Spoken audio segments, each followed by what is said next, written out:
Hi friends, എല്ലാവർക്കും എൻ്റെ പുതിയ വീഡിയോയിലേക്ക് സ്വാഗതം. നമ്മളുടെ ഇന്നത്തെ റെസിപ്പി എന്ന് പറയുന്നത് നല്ലൊരു സൂപ്പർ ടേസ്റ്റി ആയിട്ടൊരു നല്ലൊരു ചെറുപയർ കൊണ്ടൊരു ലഡുവാണ്. അപ്പം നമുക്കത് എങ്ങനെയാണ് തയ്യാറാക്കുന്നത് നോക്കാം. ഇതിനായിട്ട് ഞാൻ ഇത്രയും ചെറുപയറാണ് എടുത്തിരിക്കുന്നത്. ഈ ഒരു അളവിലാണ്. നിങ്ങൾക്ക് നിങ്ങളുടെ ഇഷ്ടത്തിനനുസരിച്ചുള്ള അളവിൽ എടുത്താൽ മതി. ഞാൻ ഇത്രയാണ് എടുക്കുന്നത്. ഇനി നമുക്കിതൊന്ന് കഴുകിയെടുക്കാം. അപ്പോൾ നമ്മുടെ ചെറുപയർ നന്നായിട്ട് കഴുകി ഊറ്റിയെടുത്തിട്ടുണ്ട്. ഇനി നമുക്കിതൊന്ന് വറുത്തെടുക്കാം. അതിനായിട്ട് ഞാനൊരു പാൻ വെച്ചിട്ടുണ്ട്. ചെറുപയർ ഇതിലേക്ക് ഇട്ട് കൊടുക്കാം. തീ കുറച്ച് വെച്ച് കൊടുത്തിട്ട് നമുക്കൊന്ന് വറുത്തെടുക്കണം.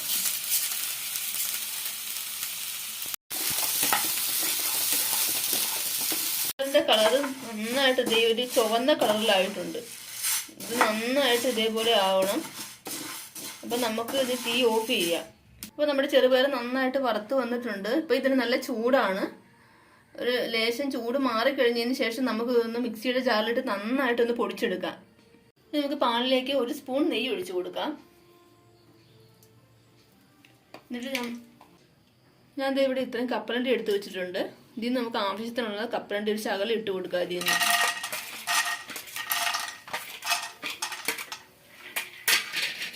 അതുപോലെ തന്നെ കശുവണ്ടിയും ബദാമും ഉണക്കമുന്തിരി ഇട്ടിട്ടുണ്ട്. ഇതും കൂടി നമുക്ക് ഇന്ന് ഈ നെയ്യിലിട്ടൊന്ന് മൂപ്പിച്ചെടുക്കണം. ഇതും കൂടി ഇട്ട് കൊടുത്തു. നമുക്ക് ഇതൊന്ന് മിക്സ് ചെയ്ത് കൊടുക്കാം. മിക്സ് ചെയ്തിട്ട് നമുക്കിതൊന്ന് ചെറുതായിട്ടൊന്ന് നെയ്യിലൊന്ന് മൂപ്പിക്കണം. മൂപ്പിച്ച് നമുക്കൊന്ന് മാറ്റി വെച്ചാൽ മതി. ആദ്യം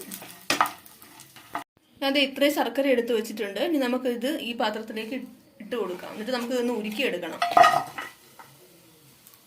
നന്നായിട്ട് ഇതൊന്ന് വരട്ടി കൊടുക്കണം. ആദ്യം ഇതൊന്ന് ഉരുകി വരണം. ശർക്കര ഇത്രയും ഉരുകി വന്നിട്ടുണ്ട്. നമുക്ക് ഇനി ഇപ്പം തന്നെ ഒരു മുറി തേങ്ങ ഞാൻ ചിരകി വെച്ചേക്കണതാണ്. ഇത് നമുക്ക് ഇതിലേക്ക് ഇട്ട് നന്നായിട്ടൊന്ന് വരട്ടിയെടുക്കണം. ഈ ശർക്കരയിൽ ജീരകവും ഏലക്കാപ്പൊടിയും ഞാൻ ജീരകവും ഏലക്കയും പഞ്ചസാരയും കൂടി പൊടിച്ചു വെച്ചേക്കുന്നതാണ്. ഇതൊരു സ്പൂൺ നമുക്ക് ഇതിലേക്ക് ഇട്ട് കൊടുക്കാം. എന്നിട്ട് ഇതും കൂടി ഇട്ട് നന്നായിട്ടൊന്ന് മിക്സ് ചെയ്യാം. നമുക്ക് 1 സ്പൂൺ നെയ്യും കൂടി ഇതിലേക്ക് ഒഴിച്ചു കൊടുക്കാം. നന്നായിട്ടൊന്ന് വരട്ടിയെടുക്കണം. മൂടി നമ്മുടെ നെയ്യ് മൂപ്പിച്ച് വെച്ചേക്കുന്ന നട്ട്സ് മുഴുവനും ഇങ്ങോട്ട് ഇട്ട് കൊടുക്കാം. ഇത് നന്നായിട്ടൊന്ന് മിക്സ് ചെയ്യണം. ഇനി നമ്മൾ മുമ്പ് ചെറുപയർ നന്നായിട്ട് വറുത്ത് പൊടിച്ചേക്കുന്നതാണ്. ഇതൊരു തരിതരിപ്പോടെ വേണം നമ്മളിത് പൊടിച്ചെടുക്കാൻ. എന്നിട്ട് നമുക്ക് ഇതും കൂടി ഇതിലേക്ക് നമുക്ക് ഇട്ട് കൊടുക്കാം. എന്നിട്ടൊന്ന് നന്നായിട്ടൊന്ന് മിക്സ് ചെയ്ത് കൊടുക്കണം. അപ്പം നമ്മുടെ ഈ ചെറുപയർ ലഡുവിൻ്റെ ഈ മിക്സ് ഇപ്പം നല്ല ചൂടാണ്. ഇനി നമ്മൾ ഇതിലേക്ക് ഒരു ശകലം പാലാണ് ഞാൻ ഒഴിച്ചു കൊടുക്കുന്നത്. ഞാൻ തിളപ്പിച്ച് ആറിയ പാലാണ്, നാടൻ പാലാണ്. അപ്പം നമ്മളൊരു ശകലം ഇതിലേക്ക് നമുക്കിങ്ങനെ ഒഴിച്ചു കൊടുക്കാണ്ട് ഇതും കൂടി ഒന്ന് മിക്സ് ആക്കണം. നമ്മുടെ കൈ പിടിക്കാൻ പറ്റണ ഒരു ചൂട് ആകണ സമയത്ത് നമുക്കിത് വേഗം ഉരുട്ടിയെടുക്കാം. അപ്പോൾ ഒരു ലേശം ചൂട് ആറിയിട്ടുണ്ട്. ഇനി നമുക്കൊന്ന് പിടിച്ചു നോക്കാം.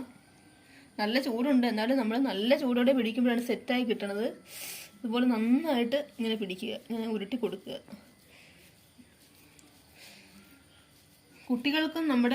കുട്ടികൾക്കും മുതിർന്നവർക്കുമൊക്കെ വളരെ ഇഷ്ടപ്പെട്ട ഒരു ചെറുപയർ ലഡുവാണ് നമ്മൾ ഈ ഉണ്ടാക്കുന്നത്.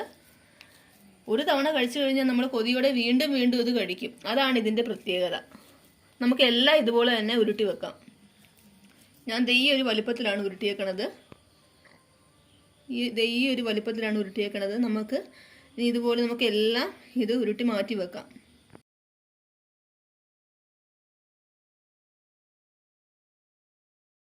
അപ്പം നമ്മുടെ ചെറുപയർ കൊണ്ടുള്ള ലഡു റെഡി ആയിട്ടുണ്ട്. നിങ്ങൾ തീർച്ചയായിട്ടും ട്രൈ ചെയ്ത് നോക്കണം. ഇതുപോലെ തന്നെ എൻ്റെ വീഡിയോ ഇഷ്ടമായെങ്കിൽ നിങ്ങൾ ലൈക്ക് ചെയ്യാനും ഷെയർ ചെയ്യാനും സബ്സ്ക്രൈബ് ചെയ്യാനും മറക്കരുത്. ഇനിയും എൻ്റെ ഇതുപോലെയുള്ള വീഡിയോസിനായിട്ട് നിങ്ങൾ എൻ്റെ ചാനൽ സബ്സ്ക്രൈബ് ചെയ്യുക. അതുപോലെ തന്നെ തൊട്ടടുത്തുള്ള ആ ബെല്ലൈക്കൺ കൂടി ഒന്ന് ക്ലിക്ക് ചെയ്യുക. Thank you.